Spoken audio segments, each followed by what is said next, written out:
사무엘하 1장 1절부터 16절까지 함께 읽겠습니다. 사무엘하 1장 1절부터 16절까지 함께 큰 목소리로 함께 읽겠습니다.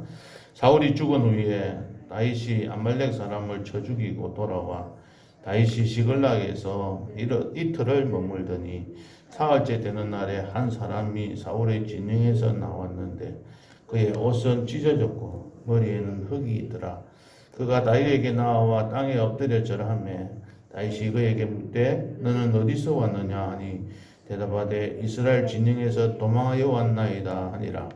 다윗이 그에게 이르되 일이 어떻게 되었느냐 너는 내게 말하라. 그가 대답하되 군사가 전쟁 중에 도망하기도 하였고 무리 가운데에 엎드려져 죽은 자도 많았고 사울과 그의 아들 요나단도 죽었나이다 하는지라. 다윗이 자기에게 알리는 청년에게 묻되 사울과 그의 아들 요나단이 죽은 줄을 네가 어떻게 아느냐. 그에게 알리는 청년이 이르되 내가 우연히 길보아 산에 올라가 보니 사울이 자기 창에 기대고 병거와 기병은 그를 급히 따르는데 사울이 뒤로 돌아 나를 보고 부르시기로 내가 대답하여 내가 여기 있나이다 한즉 내게 이르되 너는 누구냐 하시기로 내가 그에게 대답하되 나는 아말렉 사람이니라 한즉 또 내게 이르시되 내 목숨이 아직 내게 완전히 있으므로 내가 고통 중에 있나니 청하건대 너는 내 곁에 서서 나를 죽이라 하시기로 그가 엎드려진 후에는 살 수 없는 줄을 내가 알고 그의 곁에 서서 죽이고 그의 머리에 있는 왕관과 팔에 있는 고리를 벗겨서 내 주께로 가져왔나이다 하니라. 이에 다윗이 자기 옷을 잡아 찢으며 함께 있는 모든 사람도 그리하고 사울과 그의 아들 요나단과 여호와와 백성과 이스라엘 족속이 칼에 죽음으로 말미암아 저녁 때까지 슬퍼하여 울며 금식하니라. 다윗이 그 소식을 전한 청년에게 묻되 너는 어디 사람이냐. 대답하되 나는 아말렉 사람 곧 외국인의 아들이니이다 하니 다윗이 그에게 이르되 네가 어찌하여 손을 들어 여호와의 기름 부은 자 죽이기를 두려워하지 아니하였느냐 하고 다윗이 청년 중 한 사람을 불러 이르되 가까이 가서 그를 죽이라 하매 그가 침에 곧 죽으니라. 다윗이 그에게 이르기를 내 피가 내 머리로 돌아갈지어다. 내 입이 내게 대하여 증언하기를 내가 여호와의 기름 부음 받은 자를 죽였노라 하매니라 하였더라. 아멘. 우리 성경 개정의 개역 한글이라는 성경에서는 제일 처음에 1장 1절 시작이 사울이 죽은 후의 일이라 이렇게 이야기를 하고 있습니다. 그 말은 사무엘하는 사울이 죽은 후에 일어난 일에 대해서 기록하고 있다. 간단하게 요약해서 그렇게 말씀을 할 수가 있습니다. 사무엘하는 지금까지 사울이 이스라엘 나라를 왕의 입장에서 다스렸던 그 시절을 말씀을 하고 있고 그 후의 일들 그러니까 그 다윗 왕 때부터 일어난 일들에 대해서 말하고 있다는 겁니다.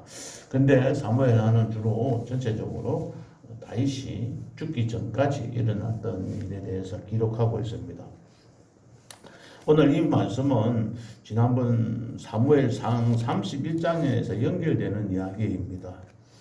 그래서 제일 처음에 이 아말렉 사람을 쳐 죽이고 돌아온 후에 이 다윗이 사흘째 되던 날에 이 소식을 듣게 됩니다. 아마 지난 우리가 함께 살펴봤습니다만은 시글락에 쳐들어왔던 그 아말렉 사람들을 이렇게 복수하러 갔다 온 그때와 이 지금 길보아 산에서 전투를 해서 사울과 그 아들들이 죽은 시점이 거의 비슷한 것 같습니다. 어쨌든 그 사흘째 되던 날에 아말렉 청년이 돌아와서 사울이 죽었던 전사한 소식을 전해줍니다. 그의 옷차림의 모습은 2절 3절에 보면 옷이 찢어지고 머리에는 흙이 있었다고 했습니다. 그러니까 끝까지 뛰어오는데 한 하루나 이틀이나 걸릴 것 같은데 그렇게 다급하게 뛰어왔기 때문에 그의 옷이 찢어지고 머리에는 흙이 있었을까? 뛰어오면서 그걸 하나 정비할 수 있는 시간은 없었을까? 이런 모습들을 보면서 한번 살펴보겠습니다. 그가 다윗에게 나와 땅에 엎드려서 전하면서 보고를 합니다. 근데 이 그 보고의 내용이 너무 자세하게 보고를 한 것이죠. 군사가 전쟁 중에 도망하기도 하고 무리가 엎드려져 죽은 자도 많고 사울과 그의 아들 요나단도 죽었다고 보고를 합니다. 4절에 보면. 근데 그 보고의 내용이 너무 자세했다는 겁니다. 그래서 자세하게 된 배경을 5절에서 이야기하고 있는데 자기가 우연히 그 산에 올라가서 봤다고 이야기를 해요. 근데 실제적으로는 우연이지 아닌지는 정확하게 말씀을 하고 있지 않지만 추정해서 우리가 살펴볼 수가 있습니다. 이 암말렉 청년은 우연히 산에 올라가서 사울이 자기 창에다가 기대고 그와 기병은 그를 급히 따르는데 자신을 불러서 고통 중에 있는 자기를 죽여달라고 이야기를 했다고 합니다. 그래서 그는 이제 가만히 놔둬도 살 수가 없는 상황이기에 고통을 덜어준다는 의미에서 빨리 죽이고 왕관과 그게 사울이 쓰고 있었던 왕관하고 그다음 팔에 있는 고리 이 우리가 생각하는 팔찌하고 개념이 다르게 아주 이렇게 굵은 링과 같은 이런 것들을 말을 합니다. 왕이 차고 있었던 그 고리를 벗겨서 다윗에게 가져와서 이렇게 보여줍니다. 그래서 다윗은 그 말을 듣고는 사울이 죽은 줄 알고 자기 옷을 잡아서 찢고 저녁 때까지 그러니까 그 소식을 듣고 저녁 늦게까지 슬퍼하면서 울고 금식하였다고 했습니다. 가장 큰 애도의 표현을 한 것이죠. 우리가 부모가 돌아가시거나 이래도 식사할 건 다 하시고 이렇게 뭐 슬퍼하고 애도하기도 합니다. 그러니까 이 다윗은 진정으로 금식하면서 애도를 표시를 했습니다. 가만히 그러고 난 뒤에 이 다윗이 가만 생각해 보니까 이 사울이 이 소식을 전하는 이 아말렉 사람이 좀 문제가 있는 거죠. 그래서 이 사람에게 네가 여호와의 기름 부은 자를 죽이기를 두려워하지 않았다 하면서 네 피가 내 머리로 돌아갈 것이다. 그렇게 이야기한 후에 그 아말렉 사람을 죽이게 됩니다. 오늘 읽었던 본문 다음에 17절부터 27절에 있는 말씀은 이 다윗이 사울과 요나단이 죽은 것을 슬퍼하면서 시를 지어서 노래를 합니다. 그 노래의 제목이 활노래라고 했고 아살의 책에 기록되어 있고 유다족 속에게 가르쳐서 이것을 부르라고 했습니다. 그 정도로 이 다윗이 사울과 요나단이 죽은 것을 마음속으로 깊이 애도한 그런 내용들이 있습니다. 이 내용을 살펴서 보기는 힘들고 오늘 앞부분에 있는 것까지 한번 살펴보겠습니다. 크게 두 가지로 한번 생각해 볼 수 있는데 첫 번째는 이 다윗이 활노래에서 개인적인 감정과 이해관계를 초월해서 사울과 요나단이 죽은 것에 대해서 깊은 애도를 한 내용입니다. 이 다윗은 오늘 찬송을 부를 때 이런 말씀을 참 신실하신 모습을 찬양을 드렸습니다. 하나님은 신실하신 분이십니다. 신실하다는 것은 변화해야 될 것은 변해야 되고 변하지 말아야 할 것은 절대적으로 변하지 말아야 하는 것이 신실함의 표상입니다. 이 다윗은 사울이 그렇게 자기를 죽이려고 애를 쓰고 자기를 쫓아다녔지만은 그 죽은 하나님의 기름 부으신 그 사울이 그 죽음에 대해서 크게 애도를 표현했습니다. 그 마음은 왕을 생각하는 마음, 기름 부은 자를 생각하는 마음은 자기에게 어떤 상황이 온다 할지라도 변하지 않고 끝까지 그 마음을 존경하는 마음을 갖고 있었다는 말입니다. 우리의 생각을 우리의 주변과 적용을 보면 우리 아버지는 우리 부모님이기 때문에 내가 어떠한 일이 있더라도 나에게 어떤 것을 잘 해줬던 잘 못해줬던지 간에 나의 부모님으로 내 마음이 변함없이 섬기면서 따라가는 것입니다. 하나님께서 나에게 좋은 걸 주셨기 때문에 내가 기도했던 내 간구 구하는 것들을 하나님께서 응답하여 주시고 항상 나와 함께 계셔서 어려운 가운데서도 보호해 주시고 우리 자녀들을 행동하게 또 우리 가정을 행동하게 축복해 주셨기 때문에 하나님을 믿고 따르고 그렇지 아니하면 하나님을 버려버리고 하나님을 떠나버리고 교회를 떠나버리는 그러한 모습이 아닌 어떠한 상황이 오더라도 변하지 않는 그의 모습을 이 다윗에게 볼 수가 있는 것입니다. 다윗은 자기를 죽이려고 그렇게 발악을 하고 가는 곳마다 쫓아다녔던 그 사울을 물론 마음이 괴로웠지만 그를 존경하는 마음은 변하지 않았다는 겁니다. 오늘 17절부터 내용을 읽어보지는 않았지만은 이 조가 하루의 노래에서 보듯이 이 사울을 높입니다. 어떻게 보면 사울은 실패한 왕이었지만 그의 행동, 그의 한 것들을 바라보고 다윗은 그를 높여줍니다. 물론 그의 아들 요나단도 함께 이렇게 칭송하지만은 이 다윗은 그의 마음을, 그의 신앙을, 그의 존경하는 마음을 그에게 많은 사람들에게 이렇게 표현을 하고 자기만 끝나는 것이 아니라 이것을 적어서 유다 족속에게 가르치라고 했습니다. 이런 마음으로 살아라고 이야기들을 하고 있는 것이죠. 우리가 이 땅에서 살아가는 날 동안 저도 잘 되는 건 아니지만 어떤 사람이 내 주변에 있는 사람이 나의 친척이 나의 이웃이 나의 가족이 좋다가도 너무 기분 좋고 마음이 편안하게 해줘서 그 사람을 정말 죽을 것처럼 사랑하지만 사랑하다가 어떤 상황이 돌아오면 그야말로 헌신장처럼 버리기도 하고 나는 저 사람하고 더 이상 말도 섞기 싫어. 나는 더 이상 말하고 싶지 않아. 하면서 등을 돌리고 사는 사람은 없는가요? 물론 그 사람이 잘못했기 때문에 그럴 수도 있습니다. 근데 만나서 실질적으로 이야기해보면 그 사람이 나에게 그렇게 기분 나쁘게 한 일은 거의 반도 안 되는 것 같아요. 제가 볼 때는. 한 3분의 2 정도는 내 혼자서 속으로 그러한 마음들을 갖고 간직하고 있는 겁니다. 그러면 결국은 그게 병이 되어서 자신을 해치는 것이죠. 그래서 그런 것들을 서로 자백하고 서로 만나서 대화를 나누고 풀어가는 것이 예수 안 믿는 사람들도 해야 될 일들이고 예수 믿는 사람들은 더욱더 해야 될 일들입니다. 오늘 이 다윗의 모습을 한번 살펴봅시다. 우리의 다윗의 이 사울은 다윗의 원수입니다.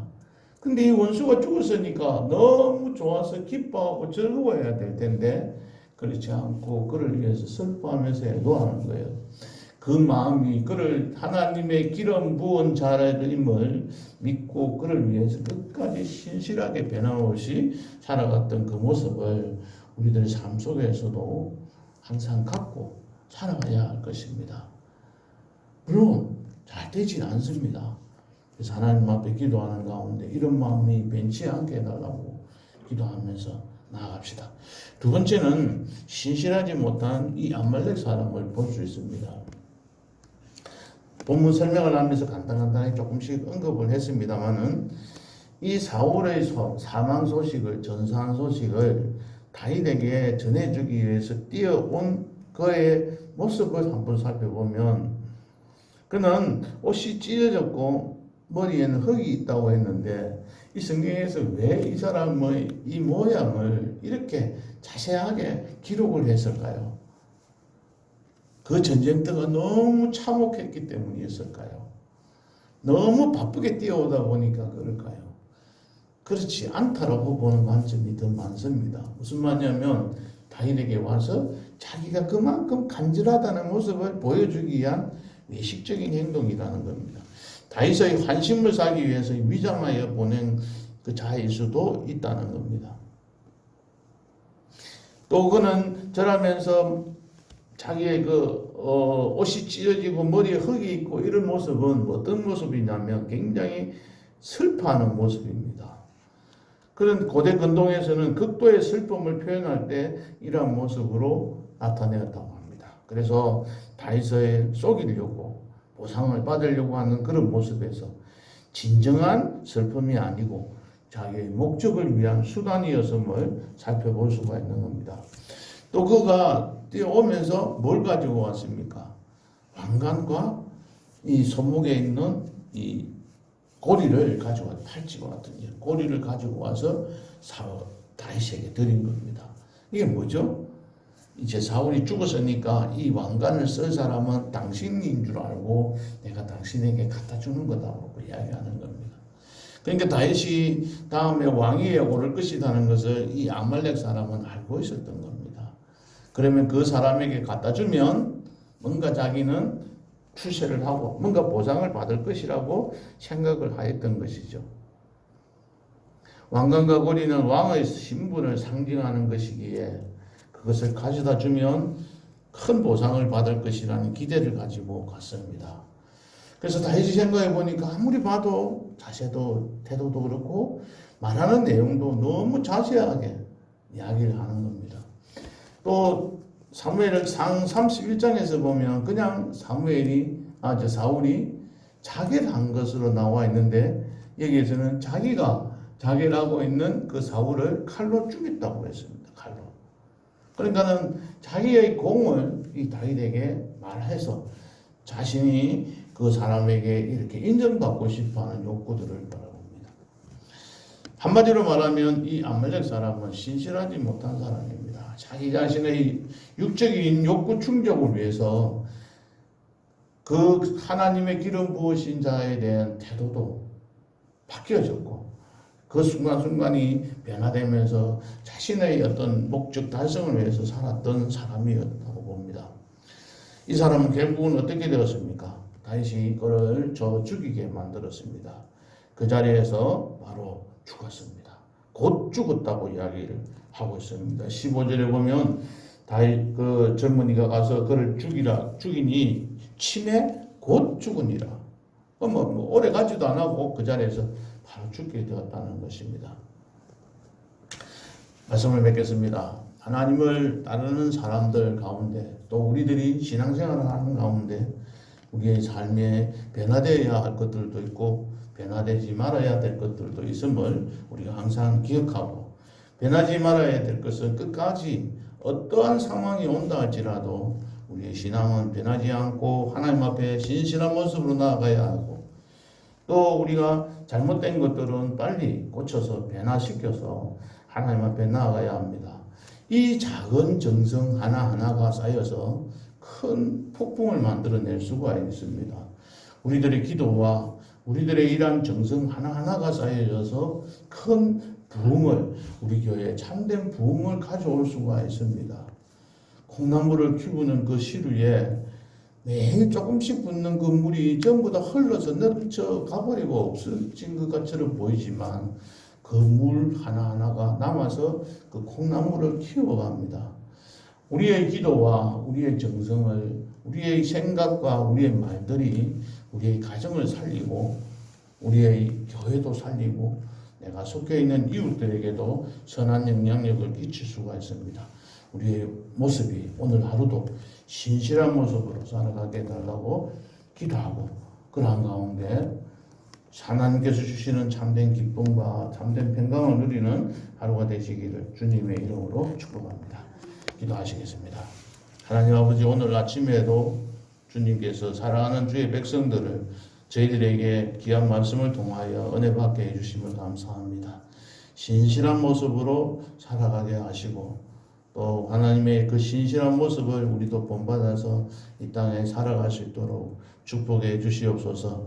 오늘도 그러한 모습으로 세상을 향해서 나아갑니다. 우리의 발걸음을 지켜주시고 우리의 입술을 지켜주시고 우리의 마음과 우리의 행동을 하나님 성령 하나님께서 친히 간섭하여 주셔서 주님 앞에서 선한 길로 인도하여 주옵소서. 예수님의 이름으로 기도하옵나이다. 아멘.